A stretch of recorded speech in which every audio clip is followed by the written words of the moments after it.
हाय students. तो previous lecture में हमने v is equal to n lambda मतलब frequency, wavelength and velocity of sound इससे रिलेटेड कुछ न्यूमेरिकल्स लिए थे। आज थोड़े से न्यूमेरिकल्स लेंगे और फिर मतलब ऑडियोबल रेंज फ्रीक्वेंसी की, इंफ्रासोनिक वो क्या होता है, या फिर बाकी का जो concept है अल्ट्रासाउंड क्या होता है, इसके बारे में हम स्टडी करेंगे। ओके, तो कुछ न्यूमेरिकल्स लेते हैं। A person has a hearing range. A person has a range, hearing range from 20 hertz to 20 hertz to 20 kilohertz. 20 kilohertz. What are the typical wavelength? What are the typical wavelength? Typical wavelength of sound waves of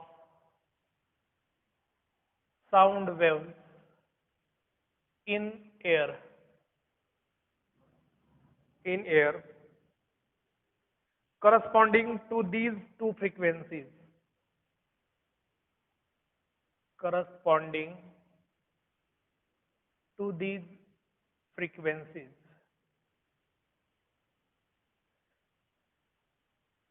Take the speed of sound. Take the speed of sound. Speed of sound in air as 344 metre per second. Okay, चलो बेटा, आपको ये calculate करना है, सब calculation आप fast कर लो। आपको वेवलेंथ जो है, इसमें वेवलेंथ कैलकुलेट करना है, तो जल्दी से कैलकुलेट करो। देखो क्या पूछा है और फिर उससे रिलेटेड आपको कैलकुलेशंस करने हैं। 344 आपको ये दे दिया है speed of sound. Okay,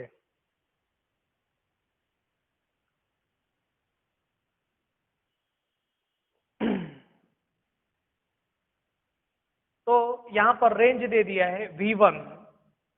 a person has a hearing range from 20 hertz to 20 kilo hertz. तो N1 जो है वो 20 हर्ट्ज है, N2 जो है 20 किलो हर्ट्ज है। ओके, तो N1, F1, न्यू1 जो भी आपको लिखना है वो लिख सकते हो। और जो स्पीड दे दिया है, वेलोसिटी 344 मीटर पर सेकंड दे दिया है। ओके, और आपको पूछा है वेवलेंथ λ1 एंड λ2। अब ये रेंज दे दिया है कोई। ओके, तो इस हिसाब से आपको कैलकुलेट भी करना है।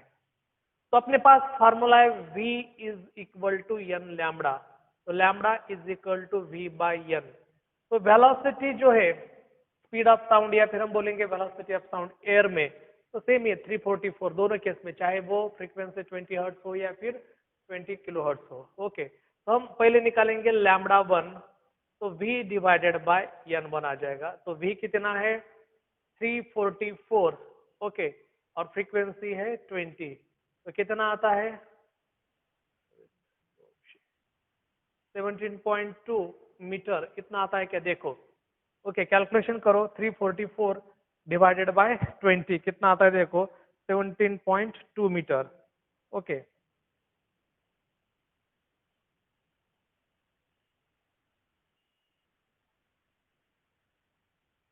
अब आपको λ2 निकालना है, दूसरी वेवलेंथ निकालना है। तो λ2 क्या आ जाएगा, v डिवाइडेड बाय n2।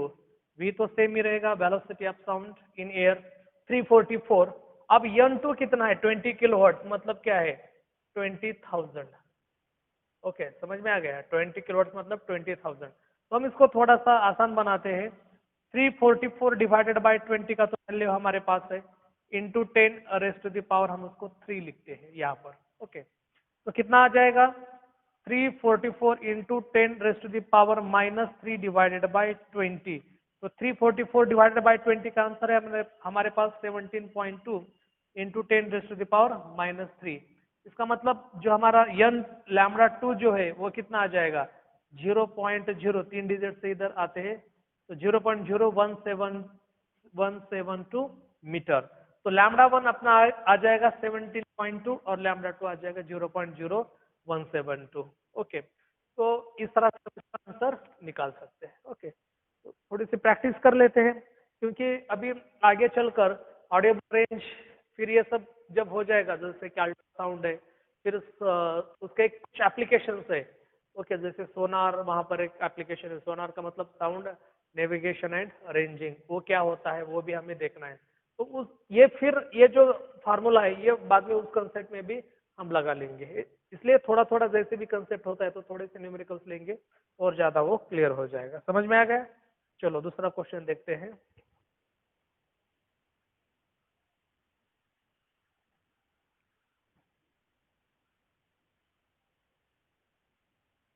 एक ही फार्मूला है, इसी के आसपास पूरा मतलब चैप्टर में यही एक फार्मूला है।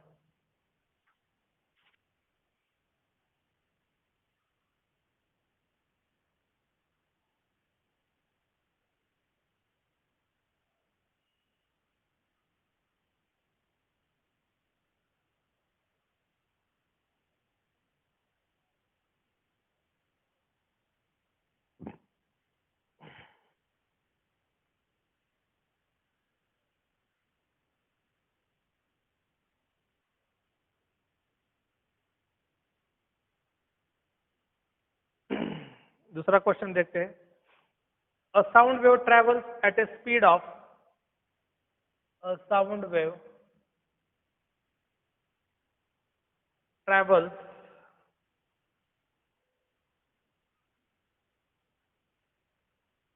at a speed of at a speed of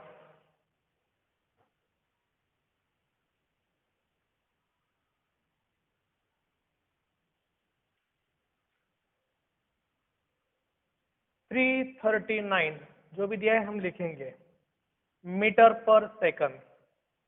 if its wavelength is if its wavelength is if its wavelength is 1.5 centimeter, what is the frequency of what is the frequency of frequency of the wave of the wave?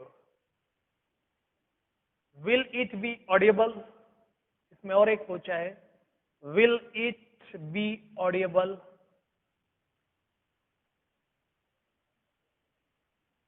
क्या ये Audible है?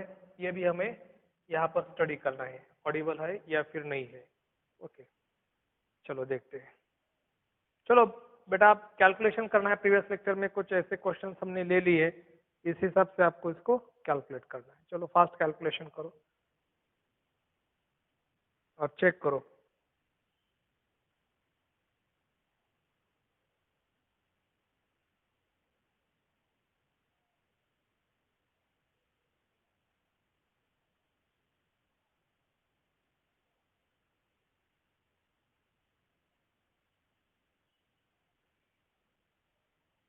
तो ये wavelength कितना है lambda? 1.5 centimetre. Metre में convert करेंगे तो कितना आ जाएगा? 0.015 मीटर। ओके, क्योंकि सेंटीमीटर का कन्वर्जन क्या है मीटर में? 10⁻⁻²। और स्पीड जो दे दिया है 339 मीटर पर सेकंड। कन्वर्जन हर बार करना। और आपको पूछा है फ्रीक्वेंसी, तो एन आपको पूछा है, v is equal to n lambda, n is equal to v divided by lambda. Velocity दे दिया है 339, लैम्बडा है हमारे पास 0.015। ओके, तो इसको सॉल्व करो, कितना आता है देखो। इसको तुम ये भी लिख सकते हो -3, मतलब 15 इंटू 10⁻⁻³ ऐसे भी लिख सकते हो। 15 इंटू 10⁻⁻³ तो -3 ऊपर जाएगा, प्लस आ जाएगा 339 डिवाइडेड बाय 15 करोगे तो बस उसको कैलकुलेशन करो तो ये इतना आता है क्या, देखो 22,600। इसके पास रफ कैलकुलेशन कर लो, इतना आता है क्या, देखो। ओके, तो उतना आ जाएगा। ओके, तो ये जो है, और ऑडियोबल रेंज हमारे पास है, ऑडियोबल रेंज जो है ये कितना है, 20 हर्ट्ज टू 20,000 हर्ट्ज। अब ये इससे ग्रेटर है, so this frequency of sound wave is greater than audible range, so it cannot be audible. Okay, तो हम लिख सकते हैं the sound is not audible, the sound is not audible। क्यों? तो इसकी फ्रीक्वेंसी जो है, इसकी फ्रीक्वेंसी ऑडिबल रेंज से ज्यादा है, बिकॉज इट्स फ्रीक्वेंसी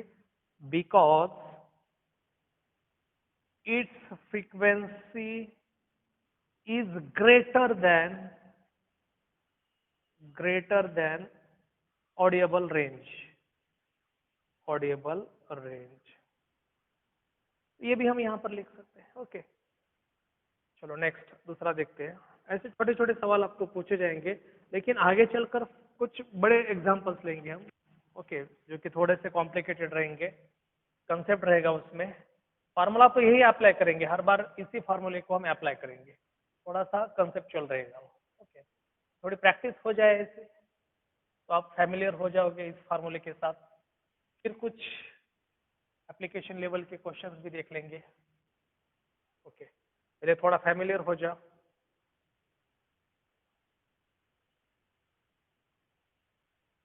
दूसरा सवाल लेते हैं।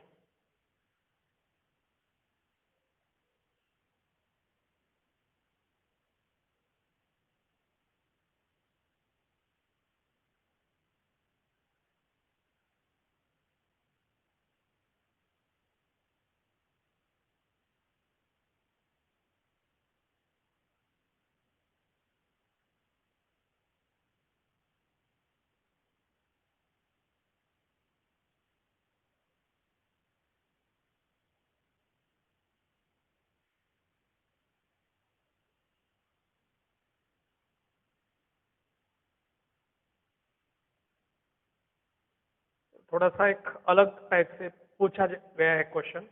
फार्मूला तो वही अप्लाई करेंगे, लेकिन पूछा है देखो ऐसे, a wave pulse, a wave pulse on a string moves, on a string moves a distance of 8 meter, moves a distance of 8 meter। थोड़ा सा हट के सवाल लेंगे। इन 0.05 सेकंड, 0.05 सेकंड। अब इसमें पूछा है find the velocity of the pulse, find the velocity of the pulse. Okay, और एक पूछा है इसमें, what would be the wavelength, what would be the wavelength, what would be the wavelength of the wave, of the wave, wavelength of the wave on the same string, on the same string, same string, if its frequency is, if its frequency is,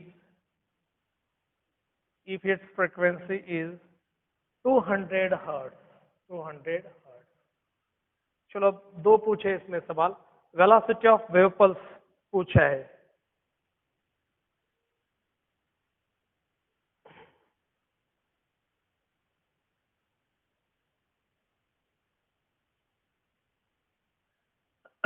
ध्यान से देखो question को, क्या दिया है, बस जिस हिसाब से दिया है उसको सॉल्व करना है। चलो कैलकुलेट करो। तो जैसे पूछा है हम उससे देखेंगे उसको। Wave pulse on a string moves a distance of 8 metre in 0.05 second.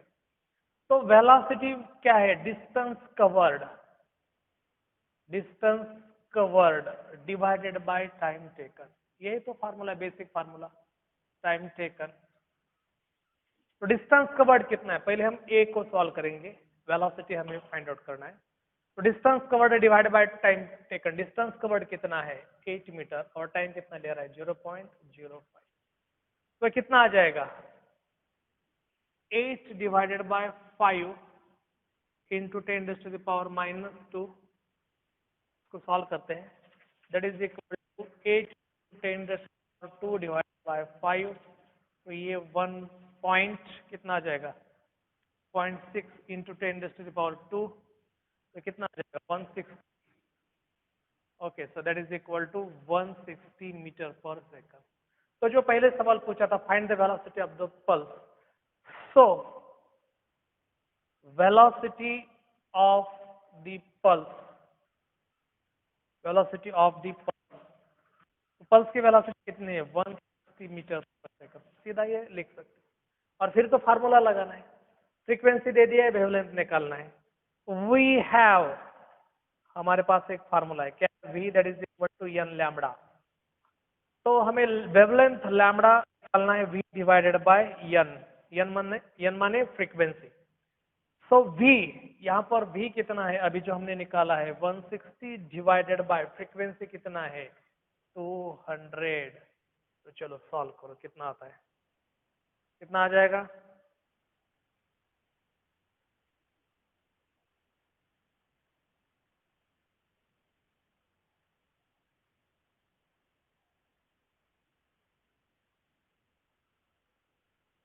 Eight divided by 10, इसका मतलब 0.8 मीटर।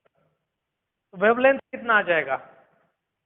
सो वेवलेंथ क्या पूछा है आप? ये wavelength of the wave, wavelength of the wave that is equal to 0.8 metre. तो ऐसे सॉल्व करेंगे इसको।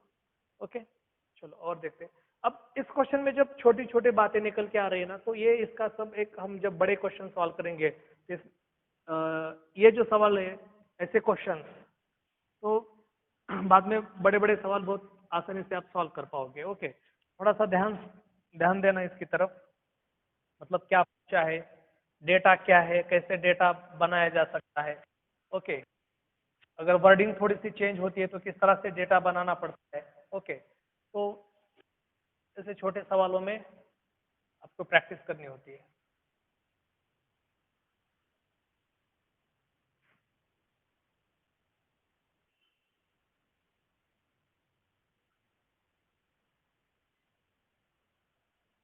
चलो दूसरा सवाल लेते हैं।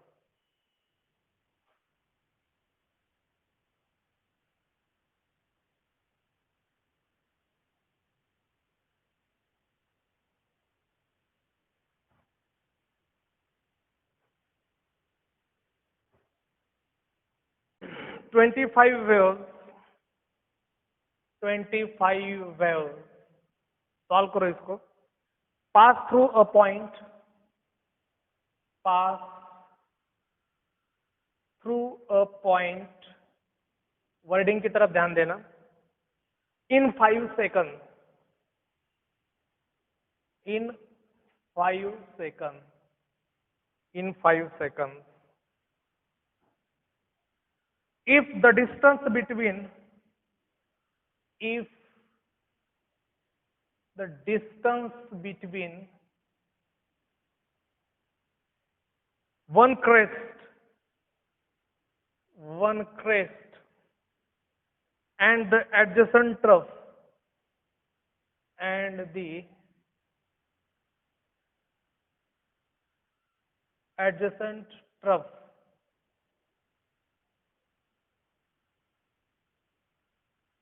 adjacent trough is 0.05 meter, is 0.05 meter, calculate, इसमें पूछा है फ्रीक्वेंसी, नंबर 1 फ्रीक्वेंसी, में से फ्रीक्वेंसी कैलकुलेट करो।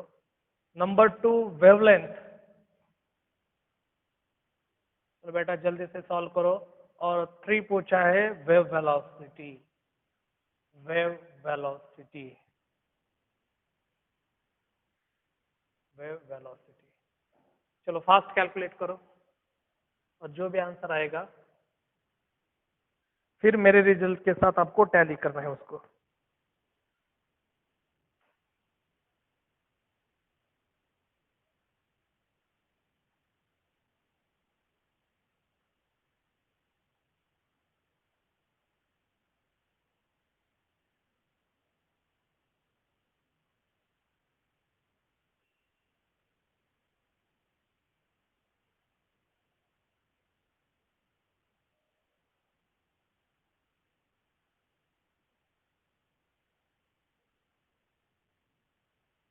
ध्यान से देखो, बहुत बढ़िया सवाल है, सॉल्व करो फिर मेरे रिजल्ट के साथ आपको टैली करना पड़ेगा। ध्यान से देखो क्या क्या दिया है और आपको वहां पे क्या कैलकुलेट करना है।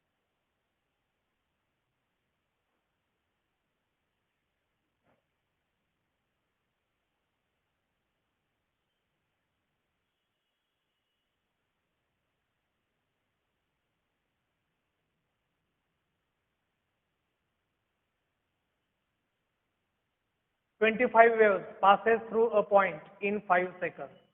If the distance between one crest and the adjacent trough is 0.05 meter, calculate frequency." तो पहले तुम फ्रीक्वेंसी कैलकुलेट कर लो, बाद में वेवलेंथ और फिर वेव वेलोसिटी।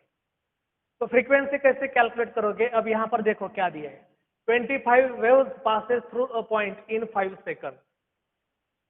ओके, तो 5 सेकंड में कितने वेव्स पास हो रहे हैं? 25 वेव्स। ओके, तो 1 सेकंड में कितने वेव्स पास होंगे? यहां पर मैं लिखता हूं, पहले पहले का आंसर लिख रहा हूं मैं। If 25 waves passes through a point in 5 seconds, तो इसका मतलब क्या है? 5 waves passes through a point in 1 second। तो 1 सेकंड में कितने वेव्स पास हो रहे हैं? 5 वेव्स। ओके, और फ्रीक्वेंसी क्या है? Number of vibration per second. Frequency क्या है? Number of vibration, number of vibration per second, पर सेकंड। और एक बार जब वाइब्रेशन होता है तो एक वेव्स पास होता है, एक बार वाइब्रेशन हो गया तो एक वेव्स पास हो गया। तो number of vibration per second का मतलब क्या है? तो फ्रीक्वेंसी कितनी आ गई? 5 हर्ट्ज। समझ में आ गया? तो इस तरह से हम ये लिख सकते हैं। तो फ्रीक्वेंसी कितना आ गया? 5 हर्ट्ज।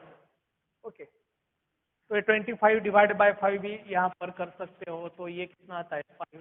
तो 5 हर्ट्ज। ओके, तो number of vibration per second पूछा है। ओके, तो इस तरह से भी लिख सकते हो, या फिर 5 F is equal to 5 hertz. 5 waves passes through a point in 1 second. तो number of vibration per second, तो कितने 5 वेव्स जा रहे 1 सेकंड में, इसका मतलब फ्रीक्वेंसी क्या है? 5 डिवाइड बाय 1। ओके, एक वेव मतलब एक वाइब्रेशन। एक वाइब्रेशन मतलब क्या है? एक वेव यहां से जाके फिर ये कंप्लीट हो गया। ओके, फिर 1 2 फिर ये 3, तो 1 सेकंड में 5 बार वाइब्रेट हो रहा है, मतलब 5 वेव्स यहाँ पर हो रही है। ओके, इसका मतलब तो ध्यान से देखना, ये जो वर्डिंग है वर्डिंग की तरफ देखना है। सेकंड, अभी आपको पूछा है वेवलेंथ। अब देखो यहाँ पर वेवलेंथ के लिए क्या बनाएंगे, इस लाइन की तरफ ध्यान दो। अब बहुत मतलब इंटरेस्टिंग क्वेश्चन है। If the distance between crest and the adjacent trough is 0.5 metre, तो ये यहाँ पर देखो क्या है, मैं इस तरह से लिखूंगा, यहाँ पर ये बताता हूं मैं आपको। एक वेव नेचर है, ये क्रेस्ट, ये ट्रफ, ये क्रेस्ट ट्रफ क्रेस्ट, ये हमें मालूम है। और जो दो सक्सेसिव क्रेस्ट के बीच या ट्रफ के बीच जो डिस्टेंस रहता है, हम उसको वेवलेंथ बोलते हैं। पहले मैंने आपको ये लिख के दे दिया है। क्रेस्ट, ट्रफ, कॉम्प्रेशन, रेडिफैक्शन, सब चीजें आपको बताई है मैंने। ओके, तो इसको वेवलेंथ बोलेंगे। तो ये जो एडजेसेंट है क्रेस्ट और ट्रफ के बीच जो डिस्टेंस है, दोनों के बीच, तो कितना आ जाएगा लैम्बडा बाई 2, इस दोनों के बीच कितना आ जाएगा लैम्बडा बाई 2। पक्का समझ में आ गया? तो क्रेस्ट और ट्रफ, एडजेसेंट ट्रफ मतलब इसके साथ जो ट्रफ आता है, तो दोनों के बीच में कितना रहेगा लैम्बडा बाई 2, ये लैम्बडा बाई 2 और ये लैम्बडा बाई 2, तो टोटल लैम्बडा होता है वेवलेंथ। ओके, तो यहां पर देखो सेकंड में जो दिया है, क्या दिया है, if the distance between one crest and adjacent trough is 0.05। Okay, तो ये जो है, अब इसको क्या बोलते हैं हम, द डिस्टेंस बिटवीन, क्या दिया है आपको, the distance between one crest and the adjacent, ध्यान से देखना, and the adjacent trough is 0.05 metre. Okay, ये या फिर इसको बाद में लिखेंगे, the distance between one crest and the adjacent trough is, किसके बराबर होता है, lambda by 2। And here this is given as 0.05 metre. इसका मतलब क्या है, lambda by 2 is equal to 0.05 metre. समझ में आ गया इसका मतलब, कैसे इस लाइन को मैं यहाँ पे न्यूमेरिकल्स के फॉर्म में लिख रहा हूं। तो ये क्या आ जाएगा, सो मैं यहां पर लिखता हूं lambda is equal to 0.05 into 2, बराबर है, लैम्बडा बाई 2 था, तो कितना आ जाएगा, lambda is equal to 0.05 into 2, तो कितना आ जाएगा आंसर अपना, तो 0.10, तो इक्वल टू 0.10 मीटर। तो हमने वेवलेंथ निकाला। अब हमारे पास वेवलेंथ है, हमारे पास फ्रीक्वेंसी है, वेवलेंथ भी है और फ्रीक्वेंसी भी है, तो हम इससे क्या निकाल सकते हो, सी, जो थर्ड जो आपको पूछा है, क्या पूछा है, वेव वेलोसिटी।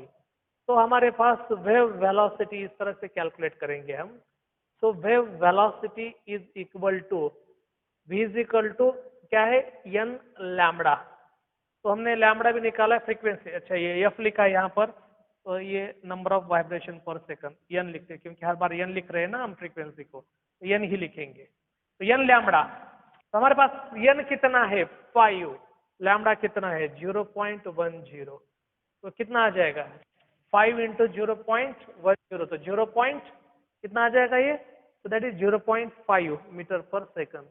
तो ये इस तरह से हम लिखेंगे उसको, 0.5 मीटर पर सेकंड, तो ये तीसरा भी आंसर आ गया।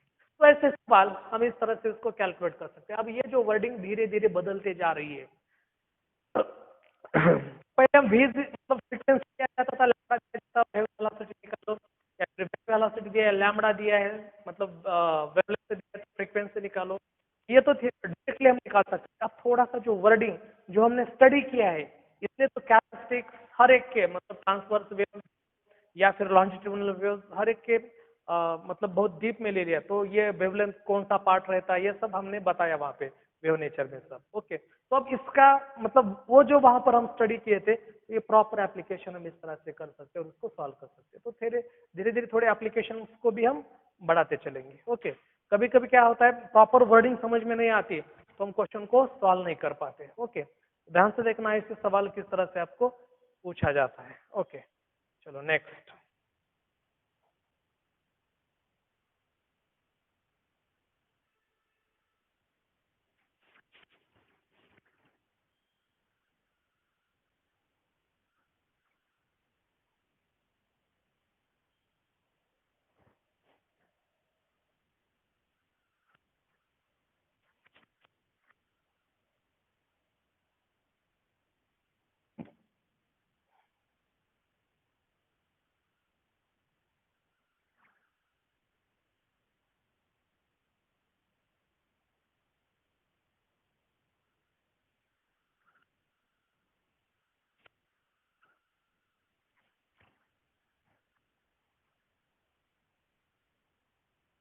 दूसरा सवाल लेते हैं।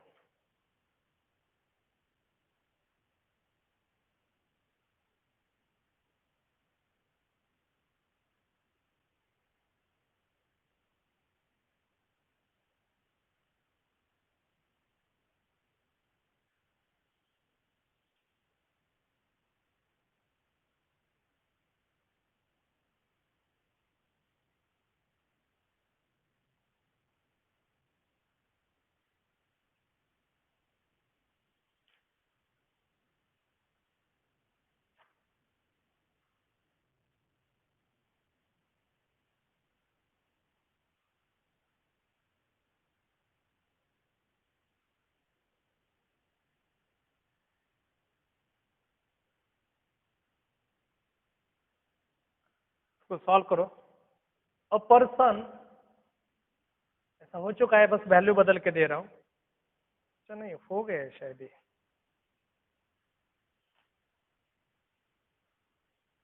हो गया है शायद, दूसरा लेना पड़ेगा question.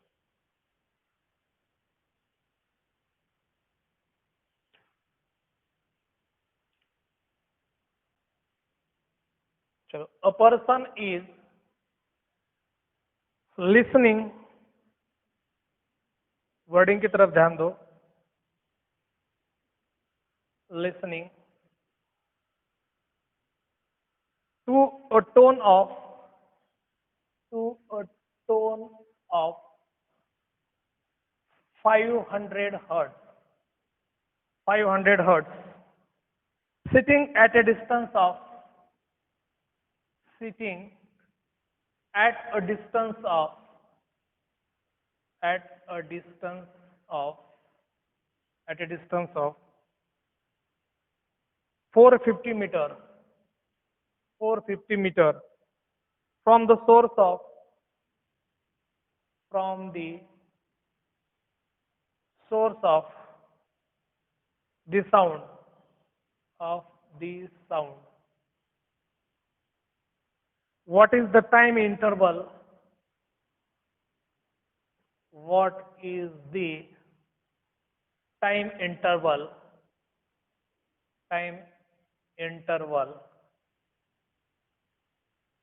between successive compression, between successive compressions, compressions from the source, from the source. और आपको दे दिया है speed of sound in air, दे दिया है speed of sound in air. तो एयर में स्पीड कितना है इसका? 330 मीटर पर सेकंड, ये दे दिया है 330 मीटर पर सेकंड, ये इतना स्पीड दे दिया। चलो सॉल्व करो।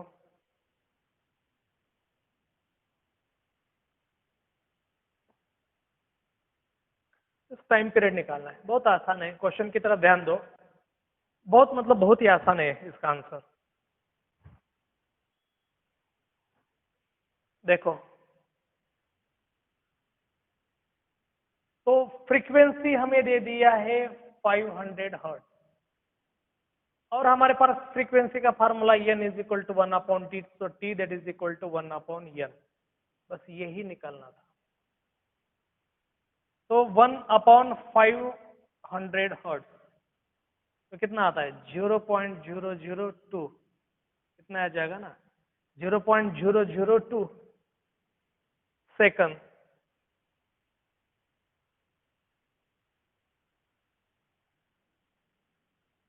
बस ये इतना आसान आंसर है। तो अब ये तो इतना दिया जाता है, तो बस उसको देखना, a person is listening to a tone of 500 frequency, sitting at a distance of 450 metre from the source of this sound. तो किसी पर्टिकुलर डिस्टेंस में है वो, लेकिन हमें फ्रीक्वेंसी दे दी है। तो आपको पूछा है what is the time interval between successive compression. तो time interval between successive compression, so that is the time period. वही तो क्या रहता है? टाइम पीरियड रहता है। ओके, तो यहां पर लिख सकते हैं time between successive compression is called time period. Time between successive compression